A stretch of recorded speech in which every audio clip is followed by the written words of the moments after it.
बनाए और जितने लोगों को एस्टेब्लिशमेंट ने ट्रक की बत्ती के पीछे लगाया हुआ था कि इमरान खान साहब बाहर आ जाएंगे, इतने अरसे में बाहर आ जाएंगे, चीजें बेहतर होने जा रही हैं, वो सारे लोग अब एस्टेब्लिशमेंट से भी बहुत मायूस हैं क्योंकि एस्टेब्लिशमेंट ने उन्हें फिर से धोखा दिया है। जैसे ही एस्टेब्लिशमेंट को थोड़ा सा रूम मिला, उनके थोड़े से ताल्लुकात जो है वो अमेरिकी इंतजामिया के साथ कुछ थोड़ी बातचीत बनी, को मुलाकात का माहौल बन गया।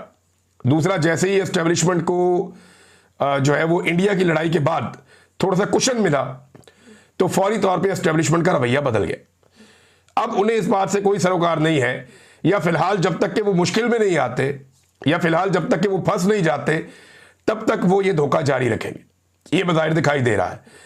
अब इसमें पाकिस्तान तहरीक इंसाफ के वो लोग जिन्होंने उम्मीद बांधी हुई थी कि एस्टेब्लिशमेंट को हम राजी कर लेंगे, उन्हें एक बड़ा झटका लगा है। जो मफामती ग्रुप था पाकिस्तान तहरीक इंसाफ में, तो तहरीक इंसाफ के पास अब मुज़ामत के अलावा कोई और रास्ता बाकी नहीं है।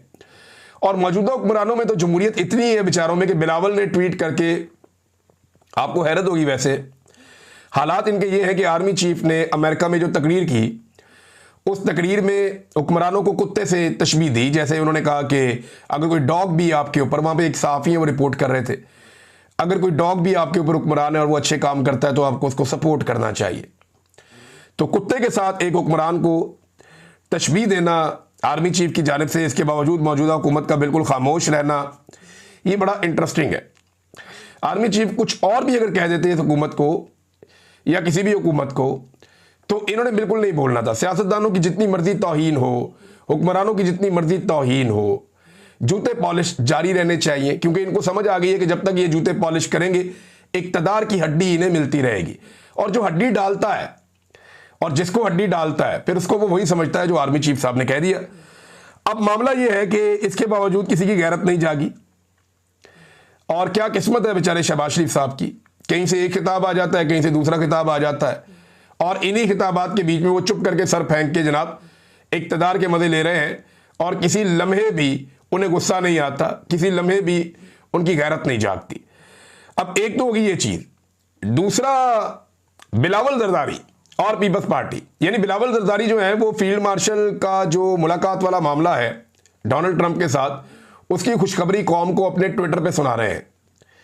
ये वो सियासी पार्टी है जिसकी लीडर ये कहा करती थी कि फौज का सियासत में मुदाखलत नहीं होनी चाहिए, फौज का अपने काम के अलावा कोई काम नहीं है, ये खारजा पॉलिसी के मामला, दाखिला पॉलिसी के मामला और इंतजामी मामला के अंदर फौज को मुदाखलत नहीं करनी चाहिए।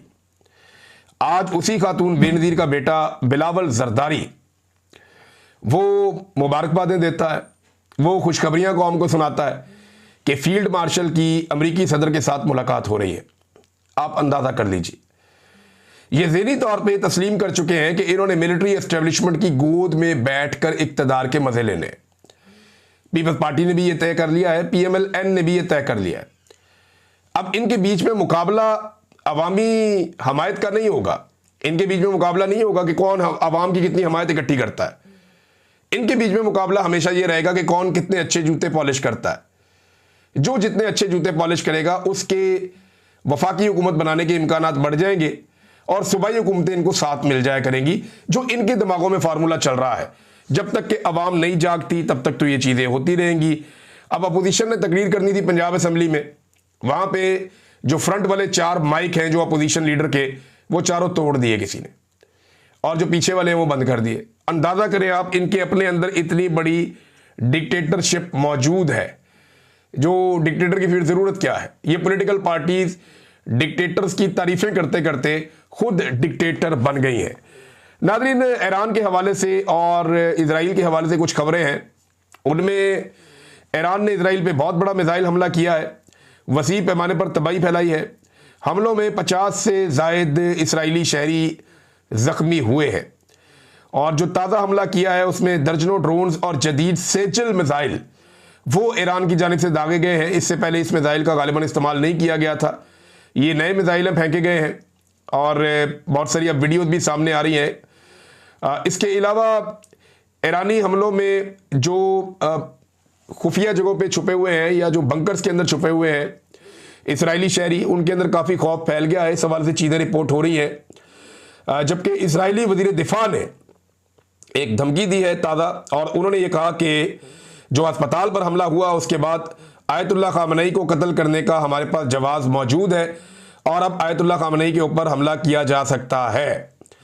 अच्छा, इसके ऊपर जो है वो दूसरी जानिब से भी, ईरान की जानिब से और उसके हमायतियों की जानिब से कहा गया है कि अगर आयतुल्लाह खामनेई के खिलाफ कोई इस किस्म का इकदाम किया गया या इस किस्म का कोई इकदाम बड़ा उठाया गया या उन्हें कत्ल करने की कोशिश की गई या कत्ल किया गया, तो इस सूरत में नताइज बड़े सख्त होंगे और हालात बड़े खौफनाक हो जाएंगे। पेशरफ्त इसमें नाज़रीन अब ये हो रही है इस वक्त कि ईरान ने मुज़ाकरात पे आमादगी जाहिर कर दी है। जो मुज़ाकरात ख़त्म हो गए थे एटमी मामलात के ऊपर, और जनेवा में अहम मुलाकात शेड्यूल हो गई है। ईरान के साथ मुज़ाकरात का रास्ता कुछ हद तक खुल गया है, और अगर अब ये मुलाकात होती है और बर्फ़ पिघलना शुरू होती है तो उम्मीद की जा सकती है कि जंगबंदी हो जाए। ईरान ये चाहता है कि जंगबंदी हो जाए और जंग मज़ीद ना बढ़े, क्योंकि ईरान ने भी इसराइल का नुकसान कर दिया है, जबकि इसराइल ने इब्तदाई हमलों में ईरान का बहुत बड़ा नुकसान किया है। उसकी फ़ौजी क़यादत और साइंटिस्ट जो हैं उन्हें शहीद कर दिया है, और दूसरी जानिब उसकी जो एटमी साइट्स हैं उनको नुकसान पहुंचाया है।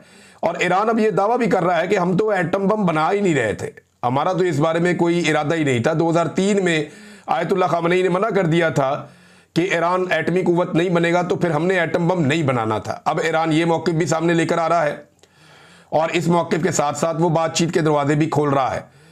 दूसरी जानिब में डोनाल्ड ट्रंप ने बाकायदा, अमरीकी अखबार ये रिपोर्ट कर चुके हैं कि डोनाल्ड ट्रंप ने हमले का हुक्म दे दिया है, लेकिन हतमी हुक्म देने तक हमला शुरू नहीं किया जाएगा। ईरान ने यह भी कहा है कि जंगबंदी के लिए अमेरिका से हम मुज़ाकरात पर आमादा हैं, यानी हम अमेरिका के साथ मुज़ाकरात कर सकते हैं जंगबंदी के लिए।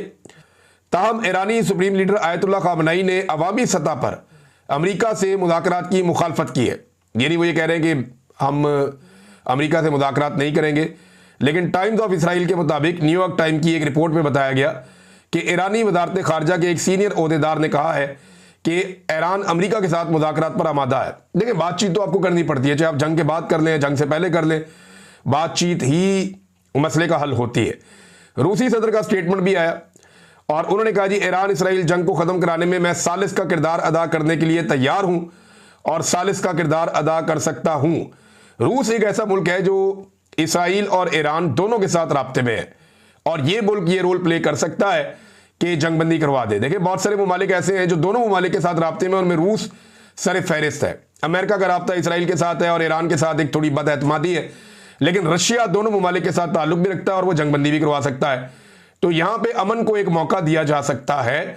अगर आलमी कुव्वतें इस वक्त चाहें तो फौरी तौर पर खित्ते में अमन हो सकता है, लेकिन अगर अभी अमन नहीं होता और ये रिजीम चेंज की तरफ जाते हैं ईरान में, या एक बड़ी जंग की तरफ जाते हैं, तो फिर सूरत एस्केलेट हो जाएगी। मामलात कहाँ तक जाएंगे हम इसकी अभी पेशन गोई नहीं कर सकते।